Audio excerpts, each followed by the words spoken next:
মুন্সিগঞ্জ পৌরসভার ৯ নং ওয়ার্ডে শীতার্তদের শীতবস্ত্র বিতরণ করা হয়েছে।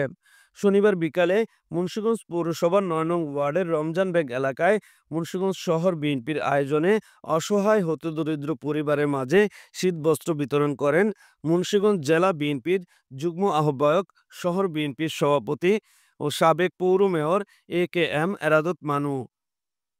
এ সময় তিনি বলেন, শহীদ জিয়ার আদর্শকে ধারণ করে দেশনেত্রী বেগম খালেদা জিয়া আমাদের যে পথ দেখিয়েছেন, আজকে আমাদের নেতা তারেক রহমান যে নির্দেশনা আমাদের দিয়েছেন, জনগণকে ভালোবাসা, জনগণের পাশে থাকা, সেই চেষ্টা আমরা করে যাচ্ছি।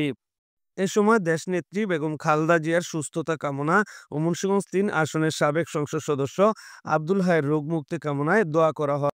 এ বিতরণ কার্যক্রমে উপস্থিত ছিলেন মুন্সিগঞ্জ পৌরসভার ৯ নং ওয়ার্ড বিএনপির সাধারণ সম্পাদক শামসুল আলম স্বপন, শহর বিএনপির যুগ্ম আহ্বায়ক ভিপি শাহীন, শহর স্বেচ্ছাসেবক দলের সভাপতি পলাশ মাহমুদ, সাধারণ সম্পাদক সোহেল আহমেদ, শহর স্বেচ্ছাসেবক দলের সিনিয়র যুগ্ম আহ্বায়ক রেজাউল ইসলাম বশির, ২ নং ওয়ার্ড বিএনপির সভাপতি মোশাররফ হোসেন সহ ওয়ার্ড ও শহর বিএনপির অঙ্গ সংগঠনের নেতৃবৃন্দ। আমরা জনগণের জন্য কাজ করতে পারি। শহীদ জিয়ার আদর্শকে বুকে ধরে বেগম খালেদা জিয়ার যে পথ আমাদের দেখিয়েছেন এবং আজকের আমাদের নেতা জনাব তারেক রহমান যে নির্দেশনা আমাদের দিয়েছেন, জনগণের জন্য কাজ করা, জনগণকে ভালোবাসা, জনগণের পাশে থাকা, এই তিনটা কথাই বিএনপির নেতা কর্মীদের মূল কথা। তো আমরা আশা করব আপনারা দোয়া করবেন আমাদের জন্য, আমরা যেন সেই পথ অনুসরণ করতে পারি, সেই পথ অনুসরণ করে আপনাদের পাশে থাকতে পারি সবসময়। আপনারা দোয়া করবেন আমাদের নেত্রী বেগম খালেদা জিয়ার জন্য।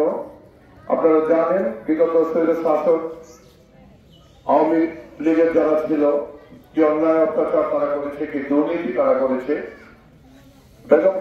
নির্দোষ বেগম খালেদা জিয়াকে তারা মিথ্যা একটি মামলায় ৬ বছরের সাজা দিয়েছিল। ২ কোটি টাকার একটা মামলা দিয়েছিল, যেই টাকা ব্যাংকেই ছিল। ২ কোটি টাকা, ৬ কোটি টাকা এখনো ব্যাংকে আছে, কিন্তু বেগম খালেদা জিয়াকে দোষী প্রমাণিত করে তারা সাজা দিয়েছিল। বন্ধুগণ, আসল কথা বিচার বলতে কিছু ছিল না, সুশাসন বলতে কিছু ছিল না।